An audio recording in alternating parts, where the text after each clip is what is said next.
Sindh public service commission के इम्तिहानात के जो नतायज है, सिंध के नौजवान में उसमें बेचैनी है, गम और गुस्सा है। 3 महीने से मुख्तलिफ तरह से एहतजाज चल रहा है। जो कैंडिडेट्स जिनका ये इल्ज़ाम है कि इसमें अकरबा परवी हुई, इसमें सिफारिश हुई, उन्होंने जमहूरी रास्ता पहले ये लिया कि वो अदालत में गए।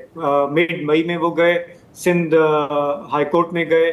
वहाँ पे सिंध हाई कोर्ट ने जो रिजल्ट्स थे उनको मुअत्तल किया और कहा कि ये जो सारे जो पर्चे हैं इसकी छानबीन होगी कि इसमें वाकई कहीं पे किसी ने डंडी मारी है या ये नताइज सही हैं। लेकिन फिर सिंध पब्लिक कमीशन वाले चले गए। हमारे यहाँ जो वफाकी आईनी अदालत है वहाँ पे 2 रुकनी बेंच था, जस्टिस अमीनुद्दीन का और जस्टिस आमिर फारूक का, जिन्होंने केस सुना।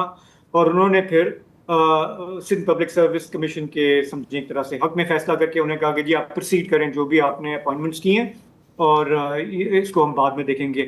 मामला अभी अदालत में है। मेरा ख्याल है कल इस पर एक और हियरिंग होनी है, कल 5 अगस्त को। लेकिन मैं आपसे जानना चाह रहा था फरमान अली कि ये जो अदालत की तरफ भी आपने रुजू किया, धरना देना भी आपका जमहूरी हक है, आप वो कर रहे हैं।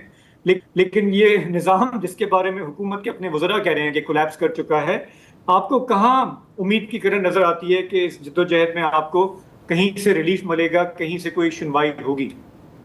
देखिए sir, Sindh public service commission एक कॉन्स्टिट्यूशनल बॉडी है और कॉन्स्टिट्यूशन पार्लियामेंट ही बनाता है।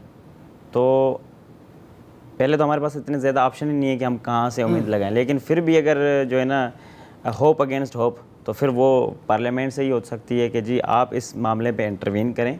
आप ना फ़कत इस रिज़ल्ट पे इंटरवीन करें, बस एज अ होल एसपीएससी में जो रिफॉर्म्स हैं जिसकी वजह से ये चीज़ें हो रही हैं तो आप उसको बेहतर करें। तो हमें हाँ, तो दिहाइयों से जो हो रही हैं तो उस पर पार्लियामेंट ही इसमें कुछ कर सकता है, पार्लियामेंटारियंस ही इसमें कुछ कर सकते हैं, कोई ऐसा लॉ बना सकते हैं। तो हमें जो होप है वो तो अल्टीमेटली छोटी सी ही होप, वो पहले तो मैंने ये कहा था नहीं है, लेकिन हाँ होप अगेंस्ट होप वाली बात हो। सही है। अच्छा फरमान, अब आप कहते हैं मेरिट का कत्ल हुआ है, चले हम मान लेते हैं, इसके असरात क्या होंगे अगर हम लॉन्ग टर्म देखें? एक तो जाहिर है कि नौजवान की जो मोराल है, उनके जो फ्यूचर है उस पर तो असर होगा, लेकिन इससे आगे भी तो असरात होंगे। बहुत सारे असरात हैं। देखें, यही तो वजह है कि हम कुतुब खानों से उठ के रोडों पे आ गए हैं।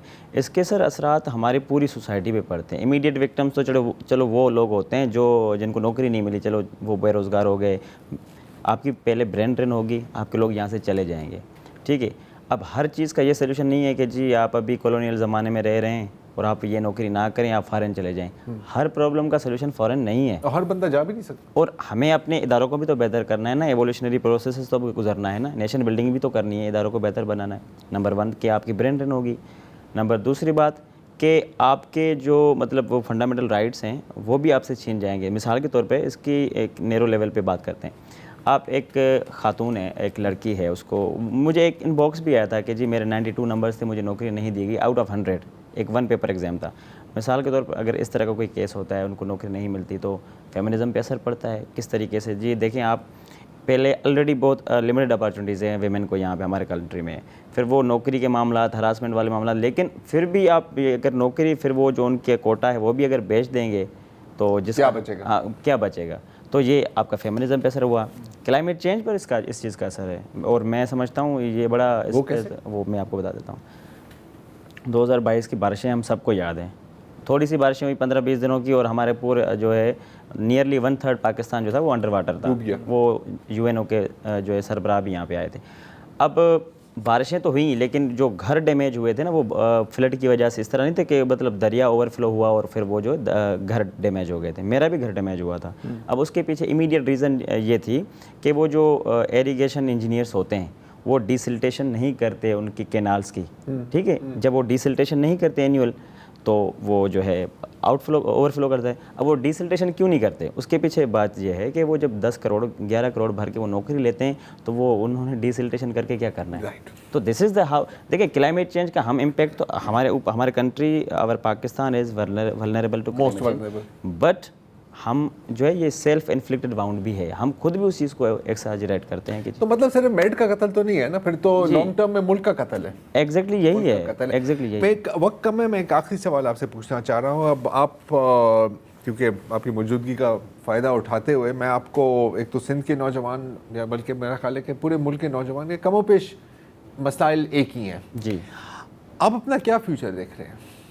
देखें, टू बी वेरी ऑनेस्ट, हम अपना फ्यूचर जो है कुछ नहीं देख रहे हैं यहाँ पे।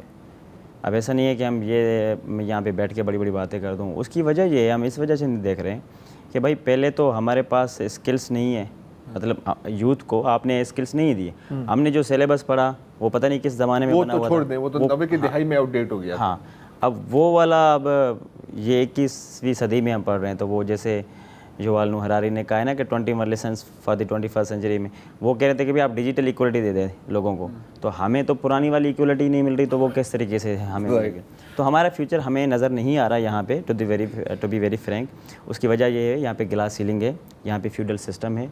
हम कितनी भी कोशिश कर लें, हम कितने भी एहतजाज धरने दे दें, नहीं हमें जो है वो स्पेस मिल रही, उल्टा केसेस करवा देते हैं। अब यहाँ पे जब ये सिविल सोसाइटी के लोगों ने बात करना स्टार्ट की थी तो उन पर केसेस करवा दी। जब इतनी आप जो है एक रूम को ख़त्म कर देंगे, स्पेस को ख़त्म कर देंगे, तो फिर ये सवाल बनते नहीं है कि हम फ्यूचर क्या देख रहे हैं। तो हम फ्यूचर बड़ा डार्क देख रहे हैं अपना। लेकिन मैं ये समझता हूँ डार्क को हम इसमें ब्राइट किस तरीके से कन्वर्ट कर सकते हैं कि जब जो स्टेक होल्डर्स हैं इंटरवीन करेंगे।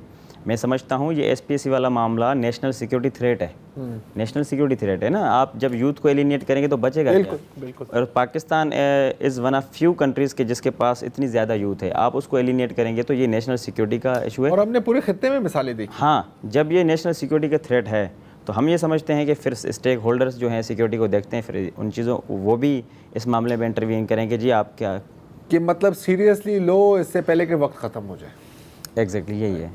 फरमान साहब, आपका बहुत बहुत शुक्रिया। दिल चाह रहा था और भी बातें करें, लेकिन क्या करें, वक्त हमेशा कम होता है और मौज़ूआत पे भी हमें बात करनी होती है। अगेन जैसे फरमान साहब कह रहे हैं, उनकी अभी भी थोड़ी सी उम्मीद बची है कि कोई इसका नोटिस ले और कोई इस मेरिट के कत्ल जो हो रहा है यहाँ पर इन स्टूडेंट्स को, इन अपॉइंटीज़ को इंसाफ दे।